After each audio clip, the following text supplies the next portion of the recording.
به نام خداوند دانا و توانا. درود و سلام بر شما. به یکی دیگر از برنامه‌های واگ خوش آمدید. با امید صحتمندی شما عزیزان می‌پردازیم به داشته‌های برنامه کنونی. در آغاز مرور داریم به برنامه قبلی. در برنامه قبلی پیرامون آزادی احزاب سیاسی بحث نمودیم که احزاب سیاسی با نظام دموکراسی پیوند ناگسست دارد. و همچنان گفته شد که قانون اساسی و قانون احزاب سیاسی کشور با در نظر داشت ارزش‌های اسلامی به ایجاد احزاب سیاسی اجازه داده است. بحث برنامه کنونی را قسمت اخیر آزادی که عبارت از آزادی کار و ملکیت شخصی است تشکیل می‌دهد. اما در نخست گزارش را که در این رابطه تهیه نموده ایم خدمت شما تقدیم می‌دارم. افغانستان کشوری است که ناهنجاری‌های 3 دهه پیش را پشت سر گذاشته است. این 3 دهه ناهنجاری بر اوضاع اجتماعی و سیاسی کشور تأثیر منفی داشته است و یکی از این معضلات که تا هنوز دامنگیر جامعه است بحران بیکاری می باشد. با وجود اینکه قانون اساسی کشور کار را یکی از حقوق اساسی شهروندان دانسته و قانون کار هر نوع تبعیض را در امر استخدام و پرداخت معاش کارکنان ممنوع نموده است، با آن هم سیل بزرگی از بیکاران با گذشت هر روز بر دوش جامعه افزود می شود. اما بنابر آمار ارائه شده از جمعیت فیلی کشور که توسط اداره مرکزی احصایه ارائه شده، تنها 7% افراد کشور بیکار هستند. در این باره آقای عبدالرحمن غفوری رئیس عمومی اداره مرکزی احصایه میگوید به اساس سروی که در سالهای 2007 و 2008 میلادی صورت گرفته است، از جمعیت 25 میلیونی کشور صرف 7% آن بیکار است. وی میگوید که این آمار از وضعیت افرادی گزارش میدهد که واجد شرایط کار و قوانین کار هستند. به اساس سروی که ما در سال 2007 و 2008 داشتیم، سروی خطرات و آسیب پذیری ملی یا خطرات ملی یا آسیب پذیری، به اساس او سروی تعداد کسایی که واجد شرایط کار بودند، در او تعداد ما 7% مردمی را پیدا کردیم که وظیفه نداشتن، کار نداشتن. و این به اساس است که اول واجد شرایط کار باشن، یعنی از 16 سال عمرشان بالا باشه، در عین زمان به تعقیب کار باشن، یعنی پشت کار بگردن و ضمن از اینکه پشت کار میگردن توانایی کار داشته باشن. در اینمی مردمی که اینمی شرایط دارا باشن، ما پیدا کردیم که 7% از همین مردم بیکار هستند. فقر عامل اصلی بحران‌های گوناگون در جامعه شناخته شده است، اما توجه به بحران بیکاری دقت و توجه متحدانه و دلسوزانه را می‌طلبد. در غیر آن آسیب‌های کلان و فاجعه بزرگی بیش از این جامعه را تهدید خواهد نمود. کار از جمله حقوق اساسی شهروندان یک کشور است که با وسیله آن انسان به اوج کمال تمدن، پیشرفت، تعالی و ترقی می‌رسد. بزرگان گفتند که کار زیور انسان است، زیرا سوق دهنده جوامع به سوی کمال ناشی از کار مثمر و مؤثر می باشد.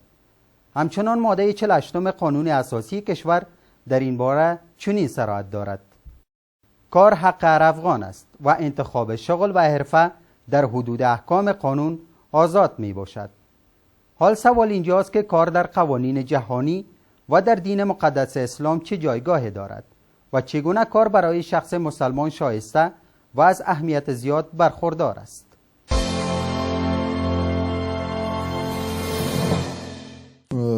یقینا شما آگاهی دارین که کار به عنوان یک عامل تولید و به عنوان یک عامل بسیار مؤثر تولید از بدو پیدایش انسان تانستن نقش بازی کنه در تغییرات که در زندگی انسان واقع میشه.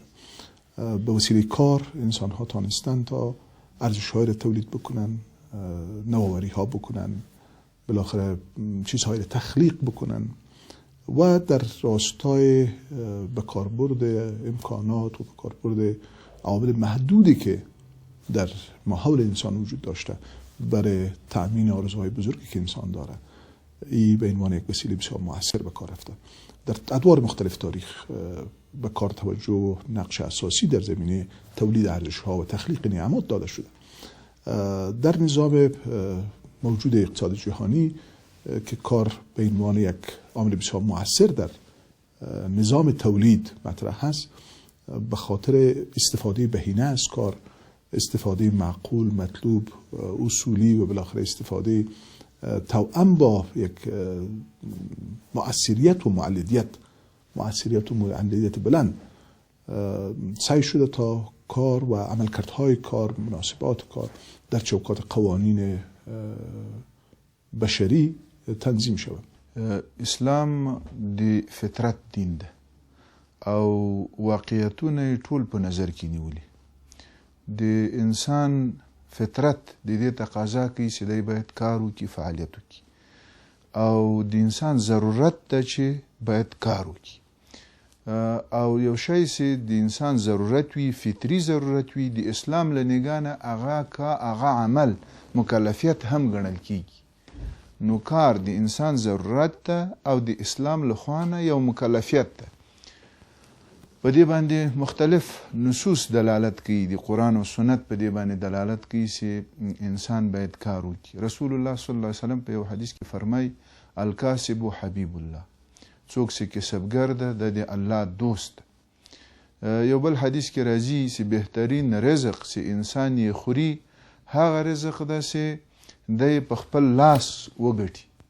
او همداسې د قرآن نه دا معلومیږي او د حدیثو نه او د اسلامي نصوصو نه دا معلومیږي چې انبیاء علیهم السلام چې بهترین د ټولو مخلوقاتو دي، بهترین د انسانانو، هغه یو هم بیکاره نو.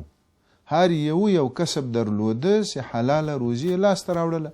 د دې په څنګ کې به دعوت هم خلکو ته رساو. اصلا کار مایه آرامش و مایه به خوشبختی انسان است که انسان از انواع مفاسد اجتماعی جدا میکنه و در همونطوری که در تعاریف قبول شده جهانی میگن کار تحرک جسمی و ذهنی است به خاطر آفرینش های نعمات مادی و معنوی. رویمی است که کار انسان از همه بدبختی ها و فساد اجتماع به دور می سازه.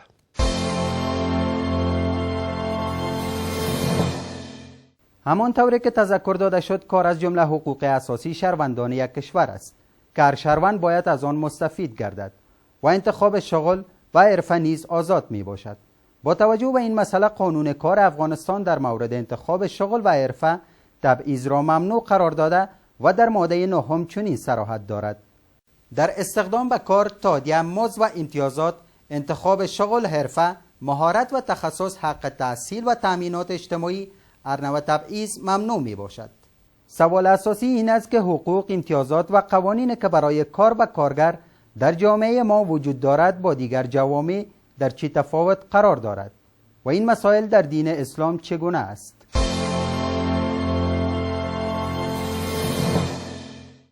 خدمتتان یادآور شیم که از سال 1934 عضویت سازمان بین‌المللی کار در پهلوی 193 کشور جهان کسب کردیم و قانون کار جمهوری اسلامی افغانستان که در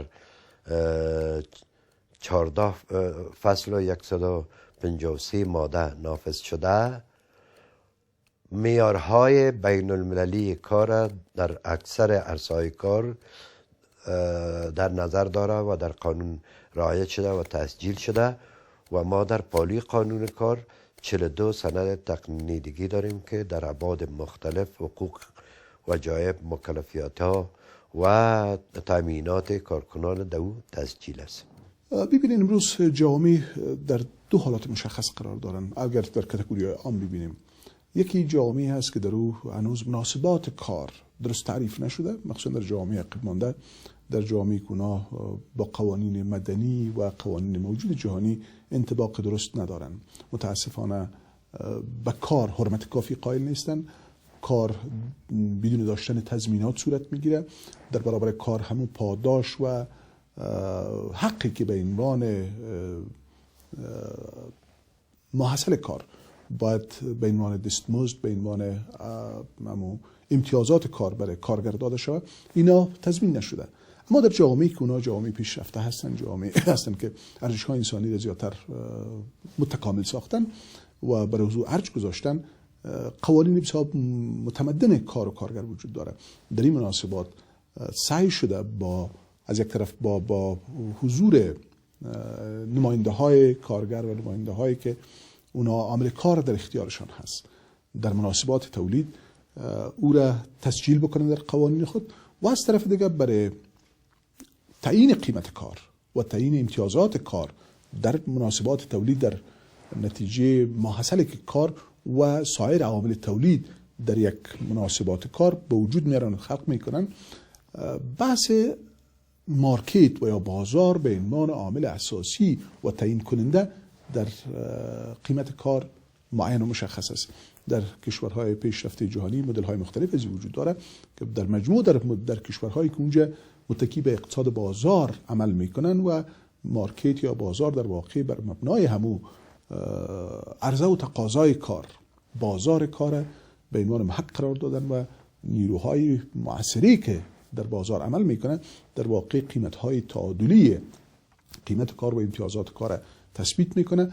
بر اساس از او در واقع همون پاداش که نهایت نزدیک است به واقعیت‌های ارزش کار، یعنی ارزش حقیقی کار، او را تضمین و تثبیت میکنه.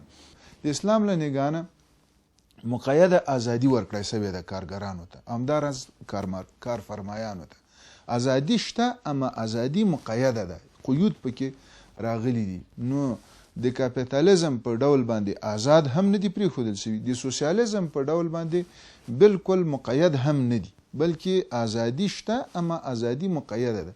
نو دا وسط مذهب ده. البته اوس نړۍ په طبیعي توګه سره د واقعیت ته راغلی، کاپیتالیزم هم په خپل اطلاق باندې نه ده پاتې، آزاد بازار چې په کوم اصل بنا شوی چې د عرضه او تقاضا په اصل باندې فورمول باندې بنا شوی په خپل حال نه ده پاتې، ځکه قابل د عمل نه ده، په عملی لحاظ باندې هغه هم راښکته شوي، او سوسیالیزم هم قابل د عمل نه و، نو هغه هم راښکته شوي. اوس د اسلام طرف ته خلک خود به خود مائل دي په ټوله نړۍ کې، یعنی د اسلامي اقتصاد طرف ته په نړۍ کې د خلکو د عقل په اساس باندې او د عیني واقعیتونو په اساس باندې برته رجوع کړی ده او د اسلام طرف ته راغلی. استفاده از دارایی یا ملکیت شخصی به این معنا است که آزادی دیگران برای دسترسی به آن محدود شده است. اگرچه اصل ملکیت خصوصی برای حفظ دموکراسی اهمیت دارد، ولی حق مطلق و طبیعی محسوب نمی شود، بلکه تنها تحت شرایط و در چارچوبی که جامعه آن را پذیرفته است قابل قبول می باشد. دین مبارک اسلام به زن و مرد مسلمان و غیر مسلمان حق ملکیت فردی و اجازه کار را داده است و همچنان برای جمع‌آوری مال نیز افراد آزاد می باشند، با شرط آن که از حدود اقتصادی اسلام تجاوز ننماید. اکنون سوال اینجاست که ملکیت و دارایی شخصی در اصل دموکراسی چه اهمیت دارد و برای رفع مشکلات اقتصادی چگونه می توان از آن استفاده نمود که با قوانین اسلامی در تضاد نباشد؟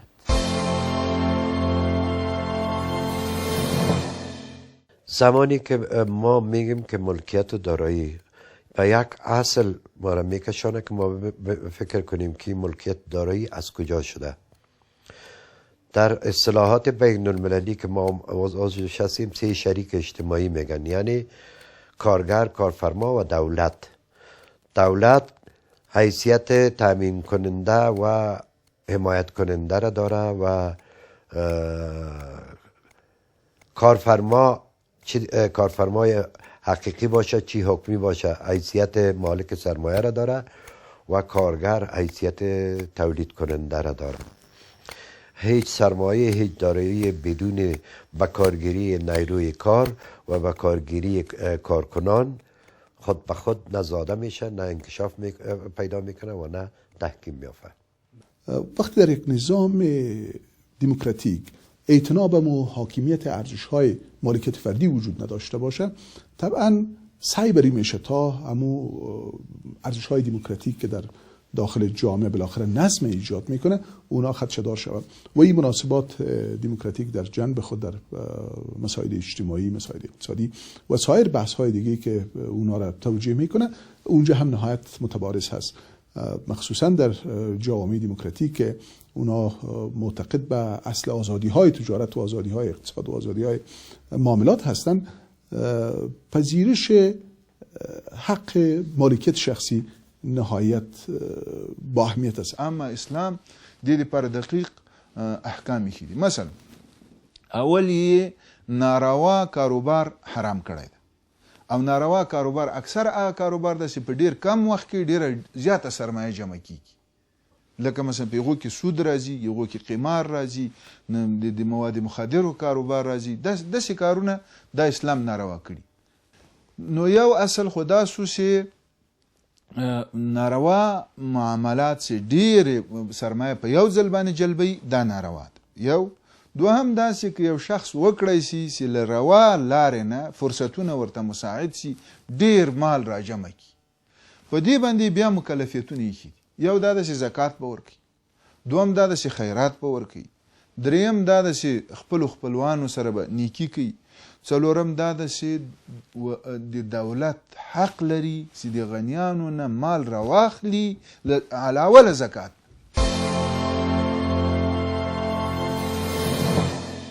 موضوع اشتغال، کار و کارآموزی در سطح کشورهای مختلف همسان نیست. در برخی جوامع تعداد شغلها، حرفه‌ها و جذب افراد وسیع است و در برخی از کشورهای دیگر سطح بیکاری بالا است. افغانستان از جمله کشورهایی است که تحولات 3 دهه اخیر پیکره‌های سیاسی، اقتصادی، اجتماعی و فرهنگی کشور را ضربه شدید وارد نموده است که در عرصه نیروی انسانی، کار و کارمندیابی، حقوق کار، بیمه و ده‌ها مورد دیگر صدمات جبران ناپذیر را متحمل گردیده است. دولت افغانستان مکلف است تا زمینه‌های رشد سیاسی، اقتصادی، اجتماعی و فرهنگی را برای مردم مهیا سازد. در این باره قانون اساسی کشور در ماده 13 چنین صراحت دارد: دولت برای انکشاف صنایع، رشد تولید، ارتقای سطح زندگی مردم و حمایت از فعالیت‌های پیشوران پروگرام‌های مؤثر طرح و تطبیق می‌نماید. سوال اساسی این است که اقدامات دولت جهت اشتغالزایی و از بین بردن بیکاری و همچنان حفظ ملکیت‌های شخصی تا چه اندازه موفق بوده است و موقف دین مبین اسلام در این رابطه چگونه است؟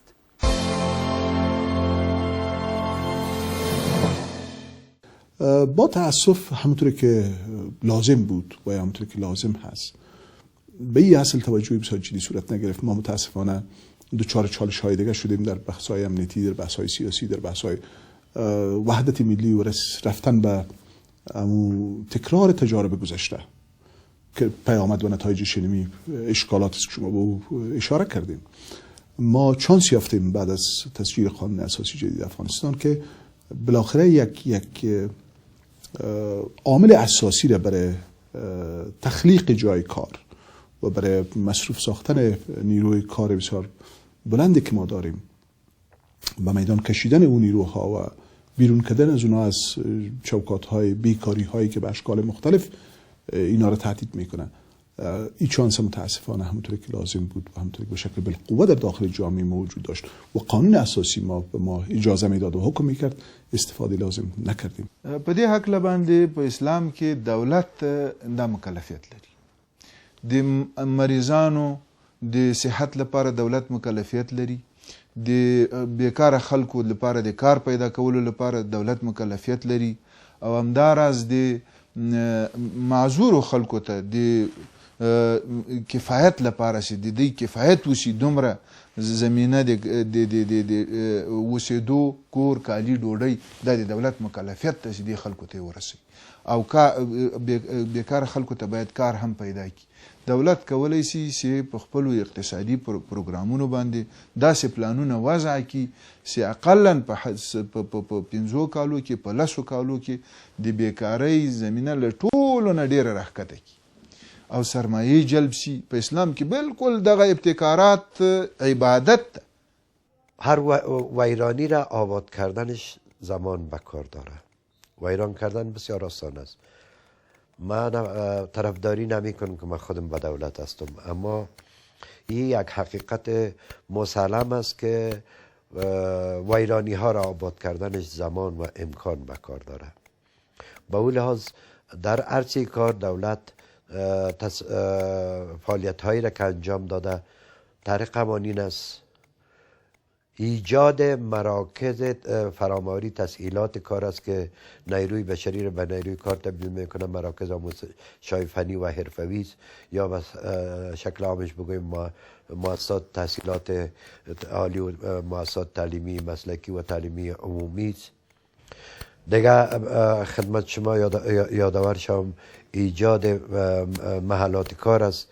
ما در امی اواخر 2 سنه تکنیک، یکی استخدام اتباع خارجی در افغانستان است و دیگه اعزام کارگران افغانی به خارج، یا همیش شواهد و مدارکی است بر تلاش دولت و وزارت کار و به نمایندگی وزارت کار امور اجتماعی که بتانه به هموطنان خود زمینه های به اصطلاح بگویم مصروفیت سالم و خودکفایی را فراهم کنه.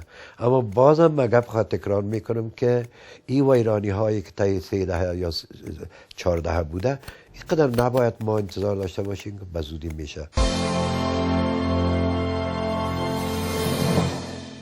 قانون اساسی افغانستان کار را یکی از حقوق اساسی شهروندان دانسته و قانون کار هر نوع تبعیض را در امر استخدام و پرداخت معاش کارکنان ممنوع نموده است.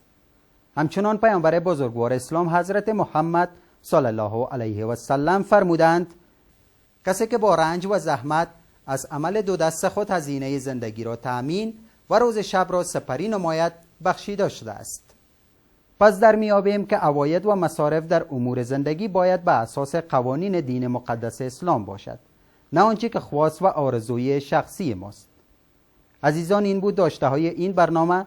تا برنامه بعدی که موضوع آن انتخابات یا اصل دوم دموکراسی است خدمت شما حاضر می شویم. همه شما را به الله پاک و بی نیاز می سپارم. خدا نگهدار.